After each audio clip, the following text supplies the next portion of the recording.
para desenvolver o tema Evidências em torno da imortalidade da alma, é com grande satisfação que convidamos a esta tribuna o Dr. Tiago Salles, que é médico psiquiatra.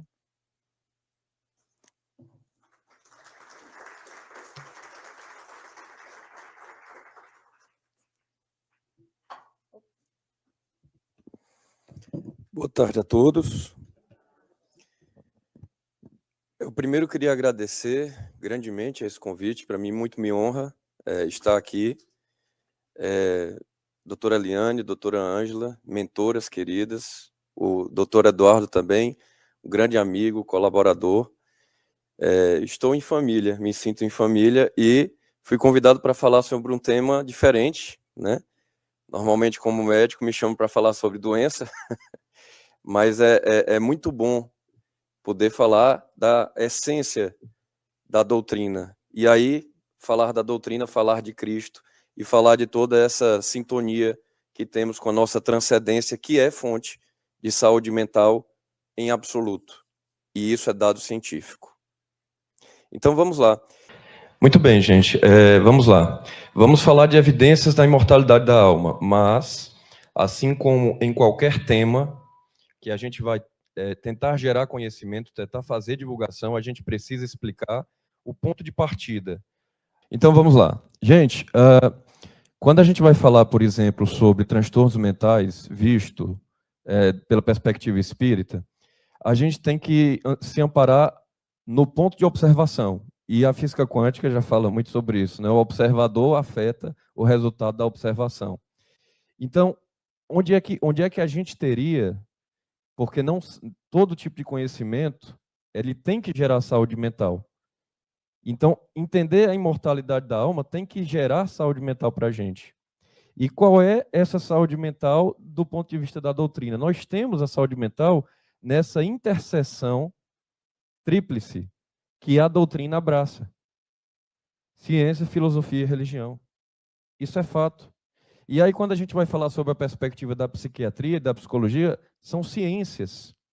Podem ter o cunho filosófico, mas tendem a ser não religiosas, tendem a ter o espírito laico, né, como se diz, mas abraçam a transcendência, que é a espiritualidade humana que é inata. Então, percebam que a doutrina ela está como um grande fomentador, um paradigma geral do conhecimento. E isso é muito importante, corpo, mente e espírito. E aí continuamos nessa perspectiva para tentar entender a realidade do ser. Como a gente está aqui no evento da AME, é óbvio que a nossa perspectiva vai trazer o ser como um ser espiritual. Mas perceba uma coisa, quando a gente fala de imortalidade da alma, a gente está falando desse conceito que no livro dos Espíritos nós temos, de que a alma seria o espírito com o perispírito. Não necessariamente materializado, não necessariamente em corpo físico. Então, nós temos uma sintonia com a matéria também, e isso é importante. Dentro da psiquiatria, a gente lida com o cérebro apenas? Não, a gente lida com o cérebro e com a mente. E a mente e seu estado de consciência, que é muito amplo. O espectro de consciência do ser humano vai até a consciência espiritual, o eu profundo, como diria Leon Denis. E é exatamente onde a gente chega. Nessa sintonia entre espírito e cérebro, nós temos a psique. E aí temos essa formação do aparelho psicofísico. Tiago, o que isso tem a ver com a imortalidade da alma? Vamos chegar lá. O importante é saber que a gente está falando da estrutura biológica mais psicológica. Cérebro mais psique, físico mais metafísico, pessoal mais transpessoal. Então, a gente está falando finalmente de consciência. A nossa consciência, ela tem um paralelo do ponto de vista conceitual com a alma. E o que é que sobrevive após a morte? A nossa consciência. Então, o acervo de conhecimento que nós temos, a nossa identidade, a nossa memória enquanto ser encarnado, que é materializada, ela é grosseira, porque a gente não tem acesso ao arquivo maior, e a nossa memória completa, plena, livre, que é a memória espiritual, nós estamos falando de consciência. Então, dessa forma, os conceitos são similares. Então, a gente está falando de evidências da sobrevivência do ser na sua consciência. E trazendo para o lado espiritual da imortalidade da alma. O ser permanece. Mas como? De que forma? Bom, vamos lá. A gente volta para a história da tríplice, do tríplice aspecto: ciência, filosofia e religião. Mas aqui o mais importante, vamos falar de ciência. Então, a ciência da alma. E o que é preciso para fazer pesquisa em ciência? A gente tem que ter, primeiro, acima de qualquer coisa, humildade intelectual. E, pasmem, é difícil. Principalmente nesse tema. Esse tema, ele é um tema extremamente repudiado nas duas vertentes, tanto pelo materialismo científico, quanto pelo dogmatismo religioso. Então, quando a gente vai falar e pesquisar esse tema, a gente encontra dificuldades nas duas searas. E temos que ter rigor do ponto de vista da pesquisa. Precisa ser pesquisa sistemática. Não é qualquer pesquisa. Mais tarde o Eduardo vai falar sobre a epistemologia em relação à pesquisa sobre espiritualidade, mas existe uma dificuldade para que a gente tenha visibilidade dentro desse aspecto, porque existem barreiras, obstáculos, e já melhorou muito, estamos evoluindo, vamos melhorar ainda mais. Mas se não trabalharmos com evidências empíricas, comprovadas, com dados factuais, a gente tem muita dificuldade. Por exemplo, agora, recente, eu consegui uma publicação de um artigo do meu doutorado que demorou 3 anos, rodou por 7 revistas. Agora eu também fui meio snob, eu só mandei para a revista top, né? Mas teve uma que agora bateu o martelo e aceitou publicar. 3 anos. E o artigo foi modificado 6, 7 vezes para poder se adequar, né, às exigências da revista, e a gente tentando melhorar o artigo. Graças a Deus, saindo agora, 30 de novembro, pela revista, não me lembro o nome agora, Revista Europeia de Sociedade Europeia de Medicina. Okay. Mas é só para mostrar para vocês o quanto é difícil. Então, é um tema que enfrenta muita barreira. E por isso é tão importante que a gente aprofunde sobre ele. Bom, essa investigação, ela não é de agora. Ela começou há bastante tempo. E nós temos os pesquisadores primordiais, né? Quando ainda estavam sendo feitas as análises daqueles fenômenos das mesas girantes. Então, vários estudiosos, cientistas, pessoas que tinham humildade intelectual, curiosidade e força para fazer, para ir a campo, eles seguiram. E nós temos muito a agradecer a essas figuras aqui. A título de curiosidade, William James, considerado aí o pai da psicologia, né? Ele não era fiscalista, ele não acreditava que o cérebro e a mente estivessem intricados do ponto de vista conceitual, ele acreditava numa mente além do cérebro. Olha que interessante, né? E também outro dado interessante, psique significa alma, né? A tradução do latim. E ele escreveu um livro chamado Variedade das Experiências Espirituais. Foi um livro célebre, até hoje é comentado e serve de inspiração, que inclusive levou ao desenvolvimento de outras pesquisas, aqui num tema mais moderno, né, nessa linha de pesquisa, variedade das experiências anômalas. Gente, existe uma ciência que a gente pouco sabe, chamada anomalística. A anomalística é uma área dentro da psicologia que pesquisa fenômenos que não se entende, porque não se encaixa em nada. Por exemplo, experiências alucinatórias. Mas o que tem de diferente? O anômalo é o diferente, é o esquisito. A pessoa tem uma alucinação, é um esquizofrênico. Não é. Por quê? Porque não quebrou a identidade, porque não tem desvio da realidade, porque não tem queda de funcionalidade, ela continua sendo ela só escuta vozes. Ah, mas eu não acredito, tem que ter algo, tem que ter doença. Não, não tem, só escuta vozes. Experiências alucinatórias. Não se encaixa. Porque como fenômeno não é doença e não entende-se por que não tem esse paralelo dentro da realidade da ciência moderna. Então a gente tem que pesquisar isso. Agora, olha quantas experiências anômalas diferentes nós temos, mas que puxam para essa ideia de uma consciência além do cérebro. Experiências relacionadas à psi, clarevidência, telepatia, claricinese. Experiências de abdução por alienígenas. Experiências de lembranças de vidas passadas. Isso está sendo pesquisado. Experiências de quase morte, experiências de curas anômalas, experiências místicas. Então, tudo isso é pauta de pesquisa.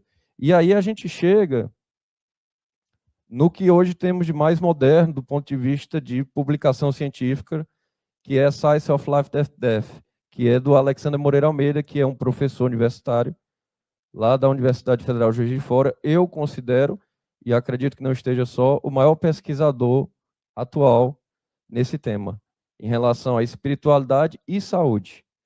E ele puxou um pouquinho o lado de pesquisa dele nos últimos anos para essa questão da sobrevivência da consciência após a morte. E aí ele acabou fazendo esse livro de divulgação científica, que tem um resumo, é bem recente esse livro, 2022, se não me engano, e é um resumo de toda a pesquisa. Ele vai com dados factuais do ponto de vista científico a gerar a ideia de que existe não apenas a hipótese de que a consciência sobreviva após a morte, mas existe a probabilidade de que essa consciência realmente sobreviva após a morte, do ponto de vista científico, porque não existem outras explicações mais plausíveis ou inteligíveis. As explicações que se dão que fogem dessa regra acabam sendo fantasiosas ou até, às vezes, mais mirabolantes do que acreditar nessa permanência da consciência. E aí, como é que ele faz isso? Vamos lá. Primeiro, existe uma luta contra esses obstáculos que a gente falou no início para poder pesquisar esse tema dentro da ciência. Então, existem alguns argumentos contra a hipótese. Eu coloquei alma imortal porque estamos aqui nesse evento, mas do ponto de vista científico seria sobrevivência da consciência após a morte, né? Vamos pegar os principais argumentos que falam contra essa hipótese. O primeiro, a neurociência prova que o cérebro gera a mente. Vamos lá. Alterações cerebrais afetam a mente. Existe correlação entre a atividade do cérebro e da mente. Existem paralelos evolutivos do ponto de vista da evolução do cérebro e da evolução da mente. Logo, cérebro é igual a mente. Fechou a questão? Não. É lógico que o cérebro afeta a mente, assim como a mente afeta o cérebro, porque é um aparelho só, que tem duas naturezas. A natureza abstrata, subjetiva, que é a mente, da ideia do campo abstrato, e a natureza física, que é o neurônio, o sistema nervoso, que é o cérebro. Mas não significa que essa correlação intrincada seja a mesma coisa, o mesmo fenômeno. O cérebro, é claro que é importante para a manifestação da mente. Isso é um fato. Mas não significa que a mente seja cérebro. Não se pode confundir essas duas coisas. A neurociência não bateu o martelo dizendo que o cérebro e a mente são a mesma coisa. Inclusive, existe uma divisão dentro das neurociências que é falada de uma forma até um pouco pejorativa entre os materialistas e os espiritualistas, né? As pessoas que tentam provar que o cérebro, que a mente está dentro do cérebro, e os outros que tentam provar o contrário.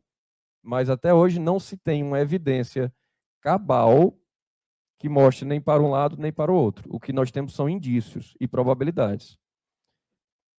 Esse argumento ficou por fora. E tem o princípio da parcimônia. Devemos explicar a mente apenas com base material, que aí é a questão da rejeição dogmática desse tema pela ciência. Né? Não é do campo da ciência, é religião. Fato. Paradigmas científicos baseados apenas na impressão dos sentidos, positivismo, na experimentação reducionista, cartesianismo, estão sendo superados. Eu não vou entrar muito nesse detalhe, o Eduardo vai falar bem sobre, mas não quer dizer que eles estão sendo destruídos, eles estão sendo revistos, revisitados, evoluindo, né? Aí, nosso amigo César Santiago aqui, a física quântica claramente tem total relação com os conceitos espirituais, inclusive com o que a doutrina traz, do ponto de vista de capacidade de emancipação da alma e tudo mais. Argumento 3. Não há mecanismo para explicar como a mente influenciaria o cérebro. Dizem que faltam instrumentos científicos para estudar uma possível mente não material e como ela atuaria sobre o cérebro. Fato. A neurociência avança a passos largos em pesquisas sobre as experiências anômalas. Eu acabei de mostrar aqui para vocês. Inclusive, aquelas experiências são de um livro de um pesquisador sueco, se não me engano, Edsel Cardena. Existe um livro também de divulgação científica, que já foi lançado aí já faz uns 10 anos, eu acho. A ciência provou o fisicalismo e a sobrevivência implica em sobrenaturalismo. Esse argumento é bom, né? Porque parte do princípio que tudo que existe é físico, pertence ao campo da física. O que não existe na natureza não é objeto da ciência. É aquela coisa, não, isso aqui não precisa pesquisar porque não é real. Não existe, logo não se pesquisa. Fato. Fisicalismo é uma suposição científica. Dizer que tudo que existe na natureza pertence ao plano físico é uma suposição. Prove que não existe nada além do físico. Inclusive, essa distinção entre física e metafísica é uma alegoria, né? Assim como existe o princípio da dualidade, em que partícula e energia, elas são tão intercambiáveis que uma começa e a outra não termina, né? Uma se transformando na outra. A gente divide para poder facilitar a compreensão. Mas física é física e a metafísica está dentro. A metafísica também constitui objetos, singularidades para a ciência, é claro. Vamos pesquisar um tema bem legal, bem facinho. Vamos pesquisar o amor. Amor. Olha que conceito legal, né? Todo mundo sabe o que é, né? Agora conceitualize. Se a gente pedir para cada um aqui gerar um conceito sobre amor, nós vamos tem 200 pessoas aqui, 200 respostas diferentes. Todas caminhando para um sentido parecido. Mas olha a importância de falar sobre esse tema. Embora a gente não consiga compreendê-lo por inteiro.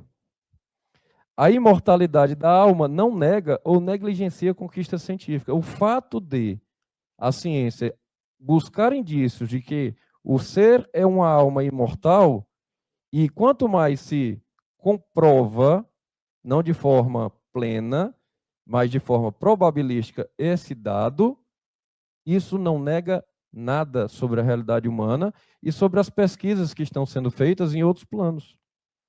Agora, mexe com a perspectiva, porque é um golpe mortal numa ideia muito ruim, que muita gente ainda tem e que é extremamente adoecedora, que é a ideia do materialismo.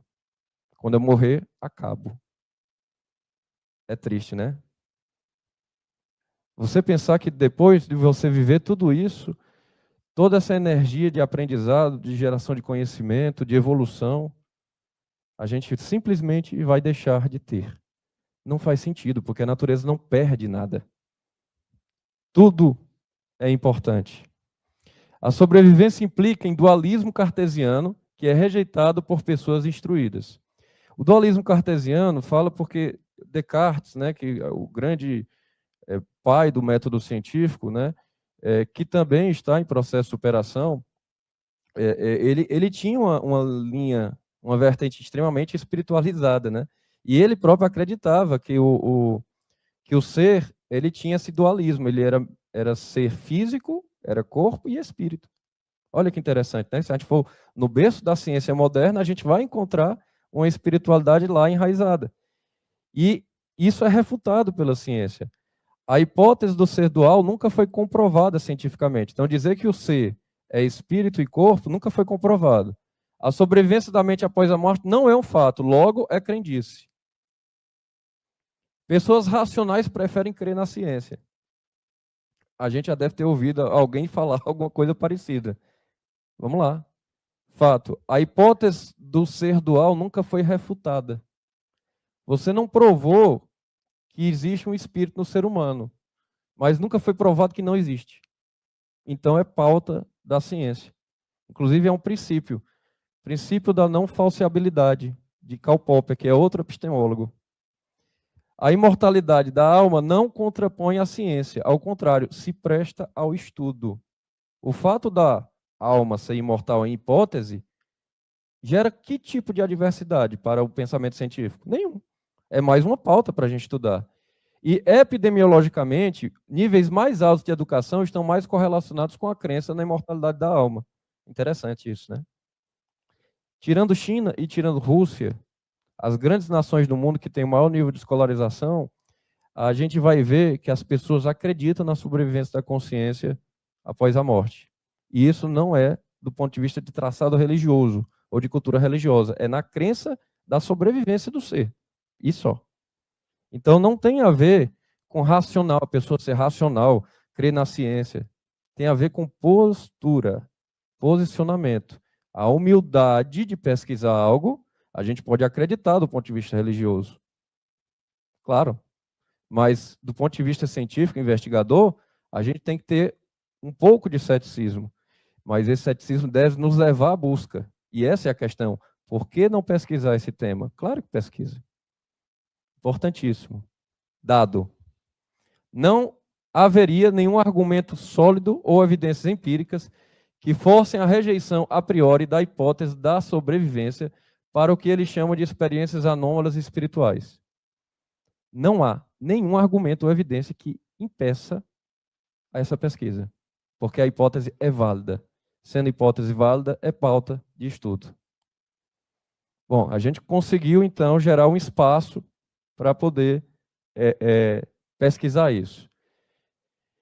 A imortalidade da alma não pode ser desacreditada cientificamente. E aí a gente abriu uma brecha. Vamos adiante. Bom, o que constitui evidência para a imortalidade da alma? Como é que a gente consegue... O que seria um indício disso? Então, a gente vai ter que voltar para a ideia do pensamento, da crença versus descrença. E a gente vai trabalhar entre dois extremos. O que acredita demais e o que não acredita de jeito nenhum. A convicção dogmática, não, eu tenho 100% de certeza. Ou o ceticismo dogmático, não, eu não acredito 100%. Isso aqui, com certeza. A gente tem que trabalhar com esses dois pensamentos porque enfrenta-se essas duas barreiras. Mas na busca pela crença, por acreditar, por ter algum tipo de conhecimento, a gente parte da dúvida em busca do dado, que aí a gente faz a análise. Só que esse dado, ele tem que ser científico. Então, eu preciso de alguma manifestação dessa consciência que está se manifestando após a morte, ou na ausência de função cerebral. Essa manifestação tem que ser uma manifestação da identidade. Você tem que ter a caracterização da pessoa, que ela não está em vida, mas ela se manifestou, e a gente sabe que se trata de alguém que tem memória, que tem história, que tem características. E aí a gente gera uma evidência, se a gente conseguir esse dado, em que você tem um dado probabilístico de veracidade da manifestação. Porque quanto mais a gente junta informação, quanto mais essa manifestação parece verdadeira, mais esse dado científico se fortalece. Vocês estão entendendo? A gente vai juntando pecinhas e fazendo um grande mosaico, e tudo isso dentro de uma questão de probabilidade. Então vamos lá. Finalmente, quais são as melhores evidências que nós temos hoje da imortalidade da alma?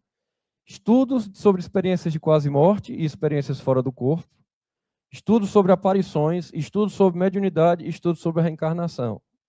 Faz todo sentido, não é? Tinha que bater nesses dois tópicos. E sobre experiências de quase morte e fora do corpo. Quais são os argumentos contrários, né, as explicações? Seria um delírio 1. Delírio 1 é um estado de confusão aguda, é um estado patológico da mente, provocado por alguma doença física ou neurológica, né, no caso no próprio cérebro, que gera esse estado de confusão, certo? Só que essas experiências de quase morte, deixa eu só explicar o que é experiência de quase morte, né? Você está passando por um acidente, uma doença muito séria, sofreu um trauma neurológico e o cérebro desliga.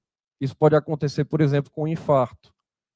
O coração parou de bater, você entrou numa arritmia, parada cardiorrespiratória, o oxigênio não chega no cérebro, o cérebro desliga. Quando o cérebro desliga, você não está pensando, você não está tendo consciência, você está em estado comatoso. Bom, a experiência de quase morte é quando a pessoa está nesse estado comatoso e ela tem uma vivência que muitas vezes, do ponto de vista de qualidade sensorial, qualidade do sentir, a sinestesia, ela é muito mais ampla do que a experiência comum, a vivência comum. E aí existem várias traduções, descrições sobre essa experiência, falando, né, de muita luminosidade, de a sensação de energia, de encontrar parentes que já partiram, né, aquela luz no fim do túnel e tal. E a pessoa volta, ela é trazida de volta, e aí ela lembra dessa experiência, só que ela não lembra de forma comum, é uma consciência muito clara. Só que foi uma experiência gerada por um cérebro desligado. Como é que pode? Não estava desligado? Se a mente está no cérebro, quando desliga o cérebro, desligaria a mente. Mas na hora que desligou o cérebro, a mente expandiu e conseguiu tocar, ter uma impressão maior do que quando o cérebro estava ligado no comum. Percebem? Por isso que essa hipótese de delírio 1 não bate. Porque é uma experiência de alto nível de impacto em valores e crenças. Quem tem experiência de quase morte, muda a forma de ver a realidade. Muda a forma de ver vida e morte. E normalmente tem uma mudança, olha que legal, moral. Torna-se uma pessoa melhor. Ah, não, isso aqui são apenas crenças culturais e religiosas. Isso aí não, né? Bom, mas as experiências de quase morte, experiências fora do corpo, são transculturais. Elas são planetárias. Toda a sociedade tem. E ela não depende da religião, cultura ou crença. Ou seja, o ateu pode ter uma experiência de quase morte. Independente, o hindu. Vocês estão entendendo que é uma experiência de uma realidade humana, que é da realidade, da natureza do ser humano, que não depende de cultura, não foi impregnado por cultura e acontece. Outras coisas que se diz. Olha, na hipóxia, quando o cérebro está sem oxigênio, você tem uma função cerebral residual. Aí essa função consegue gerar essa experiência. Bom, o cérebro sem glicose e oxigênio não pode produzir experiências tão ricas. Isso é impossível. Você não quer andar com o carro desligado, você não consegue andar com o carro desligado. Cérebro desligado fica isoelétrico. O que significa isso? É um dado material. Quando o cérebro desliga, que o cérebro é um órgão eletroquímico, funciona pela química e pela eletricidade. Quando você desconfia de convulsão, você pede um eletroencefalograma, eletrocardiograma para o coração, que também é elétrico, eletroencefalograma para o cérebro. Aí você vai ver aquele traçado, né?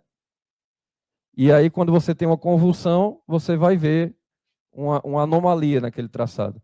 Quando o cérebro desliga, ele fica isoelétrico, ou seja, ele fica o mesmo nível de eletricidade, como se tivesse tirado da tomada, digamos assim. Então, eu sei pelo eletroencefalograma que aquele cérebro está desligado. Então, não poderia produzir essa experiência. E aí a explicação mais boba, né? Fantasia, não, isso é fantasia. Olha, na experiência de quase morte, você tem uma qualidade de memória melhor, como eu disse, do que na experiência comum. Você tem estabilidade do relato. Algumas pesquisas foram reinvestigar pessoas que disseram da experiência de quase morte há 20 anos atrás e pediram para elas falar de novo sobre, relatar de novo o que é que aconteceu. E você tinha a pesquisa inicial de 20 anos atrás e a pessoa relatou com 98% de dados semelhantes, 98%. Isso em análise textual. Vocês estão entendendo? É uma estabilidade no relato, ou seja, é uma experiência que marcou. E as percepções que a pessoa teve, muitas vezes são verificadas. que a pessoa estava no hospital, no leito de hospital, e por causa da hospitalização, tiraram a dentadura dela, e ela estava lá em estado comatoso, e vai e diz para a enfermeira, não, minha dentadura está na segunda gaveta, dentro do potinho. Mas como é que o senhor sabe? A gente tirou a sua dentadura quando o senhor chegou no hospital. Agora o senhor está melhor, mas o senhor não viu? Não, eu vi. A pessoa lembra porque teve uma experiência de quase morte. Então, o dado, as hipóteses fisicalistas não explicam as experiências de quase morte e as experiências fora do corpo. A fisicalista é que só acredita no físico, tá? E o fato é que as experiências de quase morte e fora do corpo reforçam mais a hipótese do dualismo do que a hipótese da imortalidade da alma. Porque a gente não tem o fenômeno da morte aqui, mas a gente entende de forma muito clara que existe o fenômeno de uma mente não material, de uma mente, uma consciência fora do cérebro. Por isso que é o primeiro passo para a gente dar para a sobrevivência da consciência. O outro dado são os estudos sobre as aparições. Pode parecer bobagem, ou até assim, lenda urbana, né, o pessoal fala, mas existem documentos comprovando certas aparições. Aqui eu vou trazer um exemplo, né? Ao contrário do que as pessoas acham, que são apenas alucinações, projeções inconscientes, fantasia, tal. Esse caso que foi documentado do senhor Chafin, isso documentado há muito tempo atrás, ele ficou emblemático, porque ele é completamente improvável. O senhor tinha 3 filhos, fez um testamento e resolveu deixar todo a sua herança para o 3º filho em testamento. Só que 5 anos depois ele mudou de ideia e fez um 2º testamento, um novo testamento, cancelando o primeiro e guardou. Ele guardou dentro de uma Bíblia antiga que ele tinha. E aí, antes de revelar para a família o 2º testamento, ele morreu. Automaticamente, a família foi atrás do 1º testamento e viu que ele tinha deixado tudo para o 3º filho. Alguns anos depois, o 2º filho, no meio de um sono, ele acorda e tem a visão do pai que aparece para ele. E o pai fala, vá em busca do bolso no meu paletó. E aí ele vai para casa, ele pega ele vai atrás desse paletó, acha esse paletó, e aí ele procura, o paletó não tinha bolso.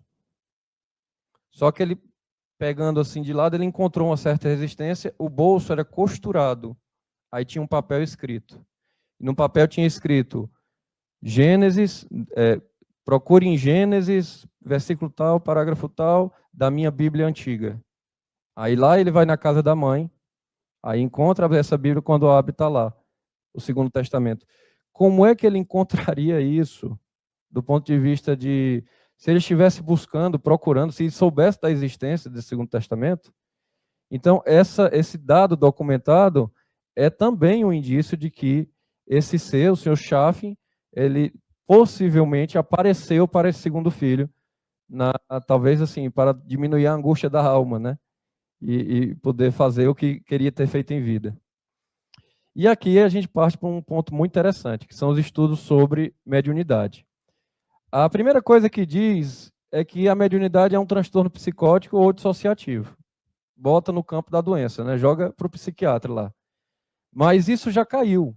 A mediunidade não é mais considerada um sintoma psicótico, uma manifestação de esquizofrenia ou coisa parecida, e já faz um bom tempo, já foi diferenciada cientificamente de transtornos mentais. Porque é difícil imaginar um transtorno mental que não tenha sofrimento e não gere prejuízo. Eu estou doente da minha cabeça, mas tu está sofrendo? Não. E está te atrapalhando em alguma coisa? Não. Onde é que está o problema? Não tem problema. E é exatamente isso. Não, são personificações inconscientes, ou então é fraude. Não, a pessoa fica ali enrolando, né? Aí acerta de vez em quando. Afirmações genéricas acertadas para enlutados. E aí nós temos 2 estudos, um mais antigo, que William James foi estudar Leonora Piper, que era uma médium americana, naquele tempo. Aí ele estava estudando essa médium, ele documentou muita coisa sobre essa médium, e ele chegou a convidar 8, ele era professor de Harvard, né? chegou a convidar 8 colegas, professor de Harvard, para assistir uma sessão com essa médium, Leonora Piper. Os 8 colegas não foram e depois se explicaram por que não foram. Porque a gente não precisa ver o que a gente já sabe. Aí você percebe o nível de preconceito, né? Que eles não se deram ao trabalho de ver, porque já sabiam que não ia acreditar naquilo. E o Chico Xavier, que tem mais de 450 livros, ele escreveu o primeiro deles, Parnaso de Além-Túmulo. Foi feita uma avaliação em comparação do estilo literário, por exemplo, do autor Humberto de Campos. Porque Parnaso de Além-Túmulo, ele psicografou vários autores. Então ele escreveu poesias, prosas, contos, em estilos completamente diferentes. E aí pegaram, quem escreveu isso aqui? Foi Castro Alves, Álvaro de Azevedo, Humberto de Campos. Aí compararam com o estilo literário das obras anteriores do autor. E você tinha do ponto de vista científico, né? Não, isso aqui parece. Não, existe uma análise do texto, né? Para você ver que e aí existe um dado ali, né? Não é uma comparação aleatória. Assim como foram feitas 13 cartas psicografadas do Chico Xavier, em que os dados, as informações contidas nas cartas, tiveram uma precisão de acerto 97%, em relação a coisas sobre o que era falado dentro da carta e coisas da vida daquela pessoa e da família dela. E existem vários outros estudos, né? Pesquisas com protocolo triplo cego, pesquisas com outros métodos, né? Métodos naturalísticos, que são pesquisas que a gente não consegue fazer como quem faz num tubo de ensaio. Essa é a dificuldade. Porque você não controla o fenômeno da consciência pós-morte. Você não tem como colocar no bolso e levar para algum lugar. É uma coisa que acontece de forma espontânea, pela própria realidade humana. Então você vai ter que fazer estudos que consigam trazer a ideia sobre, né? Mas, mesmo assim, mesmo com essa dificuldade, a gente já tem várias informações sobre esse respeito. E sobre os estudos da reencarnação, né?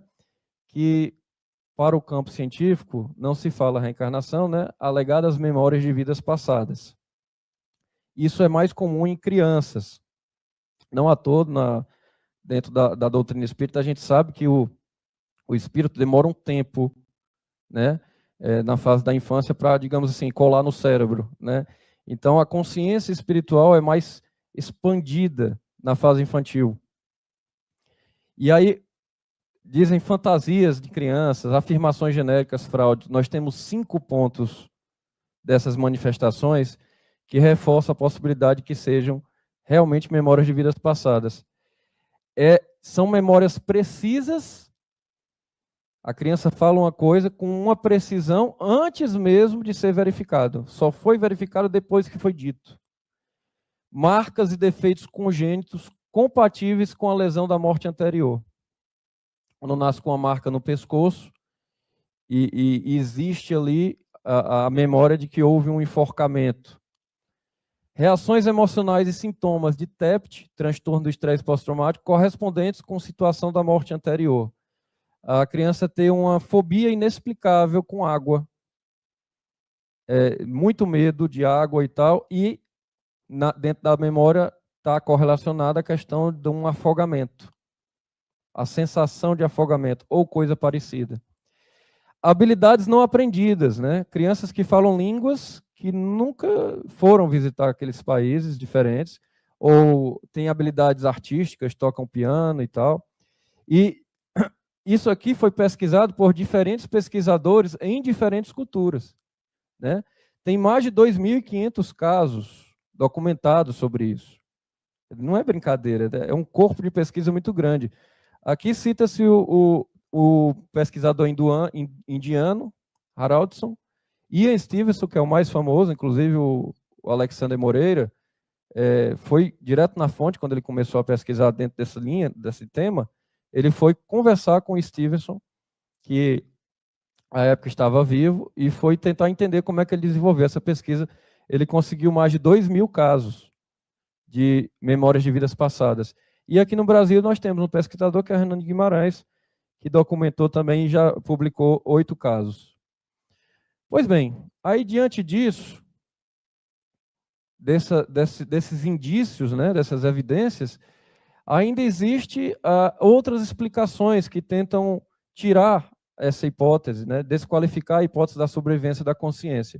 Seria fraude. Olha, é fraude. Uma fraude, vamos pensar, o Chico Xavier escreveu 450 livros. Quem você conhece de autor que tenha escrito 100? Ele não ganhou R$1 por qualquer livro que ele publicou. Para que ele escreveu tanto se ele não se beneficiou em nada do ponto de vista material? Qual é a recompensa disso? Qual é a função de ter essa fraude? Ele não cobrava. Psicografava uma carta, não era cobrada. Então, a hipótese de fraude, ela fica muito insustentável diante dessa perspectiva, que é muito lógica. Acaso, criptomnésia. Criptomnésia é quando vem à memória uma memória que a gente tinha e não sabia que tinha. É um termo, um dado técnico dentro da psicopatologia, né? E seria incompatível matematicamente com os dados coletados, porque a probabilidade de ter tanto acerto ao acaso seria tão improvável que beira o impossível. Né? É como você acertar na loteria várias vezes seguidas. Aqui é a explicação que mais passa perto, né? Que é o agente vivo psíquico, é a percepção extrasensorial. O que seria isso? Nós temos 5 sentidos. A gente se baseia muito pelo que a gente vê e pelo que a gente ouve. São os 2 principais que nós usamos. E aí formam o nosso conhecimento, o nosso arquivo, né? Só que a gente tem intuição. E a gente sente umas coisas, e tem uma energia aqui, não está legal, tal. É a percepção extrasensorial. Essa percepção, ela teria como explicar alguns fenômenos, como da mediunidade, quando, por exemplo, você pensa que na percepção extrasensorial eu posso captar alguma ideia do outro. Só que já é uma ideia, uma hipótese transcendente. Porque na hora que eu estou lendo o pensamento do outro, como é que eu estou fazendo isso fisicamente? Meu cérebro ligou, conectou, tem um fio ali? Não. É psíquico, é a mente expandida. É emancipação da alma. Então, já é uma hipótese que já puxa para a ideia dualista do ser como corpo e espírito. E não explica os dados provenientes da mediunidade. Como é que, nessa percepção extrasensorial, o Chico psicografou uma carta de alguém que já morreu, em que ele não sabe nada sobre a pessoa, nem sobre a família da pessoa. Como é que ele captaria? Como é que isso se explica? Que tipo de percepção extrasensorial seria tão longa a ponto de, às vezes, a pessoa em outro estado, em outro país e tal? Por fim, o fato é, as hipóteses alternativas não são suficientes, individualmente ou trianguladas, para explicar experiências anômalas estudadas. Então, se a gente juntar tudo isso aqui e pensar que essas 3 coisas podem explicar, ainda assim não explicariam. Nós temos, do outro ponto de vista, dentro das pesquisas que foram publicadas pelo Alexander, evidências convergentes, porque você tem diferentes pesquisadores, diferentes culturas, de diferentes métodos de pesquisa, em diferentes culturas, diversidade de fenômenos, aqui eu citei 4, né? Aparições, estudo da mediunidade, experiência com as mortes e memórias de vidas passadas. Tem a triangulação, eles se reforçam mutuamente e apontam a mesma conclusão. Todos esses dados puxam para a ideia do ser dual e imortal. E a falha das hipóteses alternativas, porque elas são improváveis matematicamente. Assim, nós chegamos ao fato, ou à conclusão, que a hipótese da sobrevivência da consciência humana, leia-se imortalidade da alma, após a morte, é a mais plausível para explicar os fenômenos estudados. Chega a um ponto que, para você tentar outra hipótese, ela talvez seja mais fantasiosa, mais criativa e muito mais irreal do que a hipótese de que a alma é imortal, de que o homem sobrevive após a morte. E era isso, gente. Aí, para finalizar, vou trazendo aqui só um dado da nossa pesquisa do doutorado, que a gente chegou a esse resultado, que para muita gente que duvida do potencial consolador do espiritismo, nós fizemos uma pesquisa no meio da pandemia, um momento muito difícil. E a pesquisa falava sobre ideação suicida e fazia também uma avaliação de medida de nível de envolvimento com o espiritismo. Então a gente tentava fazer uma correlação. E olha o que a gente achou de dados, né? Para você ter uma ideação suicida severa, ou seja, o risco máximo para tentar potencialmente o ato suicida, os fatores de risco foram estar solteiro, estar desempregado, ter uma péssima percepção sobre a sua saúde mental. Olha que interessante, estar em assistência psicoterápica antes da pandemia. Quer dizer, mas a pessoa não estava fazendo terapia? Por que ela está com ideação suicida tão grande, tão grave, durante a pandemia? Justamente porque já era uma pessoa adoecida. Já era uma pessoa adoecida, por isso que ela procurou a terapia. Não foi a terapia que fez, ou a terapia que não funcionou. Simplesmente ela procurou a terapia porque a doença dela já era de demanda de assistência. Esse dado, self-classified as spirits, né, se autoclassifica como espírita. Espera aí, mas é um risco para a ideação suicida severa? É a mesma ideia do porquê que a pessoinha procurou lá a terapia. Porque o espiritismo é uma religião de demanda psicológica. Quem procura espiritismo normalmente está sofrendo por alguma coisa. Quem se identifica, fala um oi. Então, por ser de demanda psicológica, muita gente procura espiritismo na dor. E então, são pessoas que são mais adoecidas e por isso tem mais risco de ter ideação suicida grave dentro da pandemia, principalmente.